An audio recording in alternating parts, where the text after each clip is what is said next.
কেমন আছেন সবাই? আজকে আমরা এসেছি আমাদের পাশের এলাকার এক আঙ্কেলের রঙিন মাছের খামারে। আর ওনার যে মাছের খামার আছে আমি আগে জানতাম না। এই ১-২ দিন হয়েছে আমি জানতে পারি। পরে আমি ওনাকে ফোন দেই। দেন উনি আমাকে এসে দেখার জন্য বলে।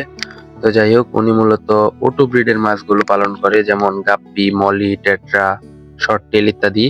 আর এই মাছগুলোর প্রচুর পরিমাণে ভ্যারাইটি ওনার কাছে ছিল। আর মূলত বিষয়টা হচ্ছে গিয়ে এ ধরনের রঙিন মাছের খামার আমাদের এলাকার আশেপাশে তেমন নেই। তেমন বলতে নেই, নেই বললেই চলে আরকি। আর উনি আমাকে দেখাতে দেখাতেই মনে হয় প্রায় ১০০ থেকে ২০০ মাছের ফ্লাই উনি সংগ্রহ করে। আর উনার কাছে প্রচুর পরিমাণে মাছের অর্ডার আসে, কিন্তু উনি দিতে পারে না। আর উনি আসলে পাইকারি মাছ দেয়, খুচরা বিক্রি করে না। এই কারণেই মূলত এলাকায় উনার খামারের এত একটা আরকি পরিচিতি নেই। এজন্যই হয়তোবা আমি জানি না যে উনার রঙিন মাছের খামার আছে। তো উনার এতগুলো মাছের মধ্যে থেকে আমার উনার মলি মাছগুলো খুব পছন্দ হয়। মানে হোয়াইট মলিগুলা।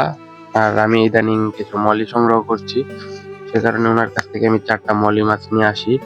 আর ওনার কাছ থেকে মূলত আমি মাছ কিনতে চাই না, জাস্ট ওনার খামারটা আমি দেখার জন্য গিয়েছিলাম। তো মলি মাছগুলো ভালো লেগে গেছে তাই নিয়ে এসেছি।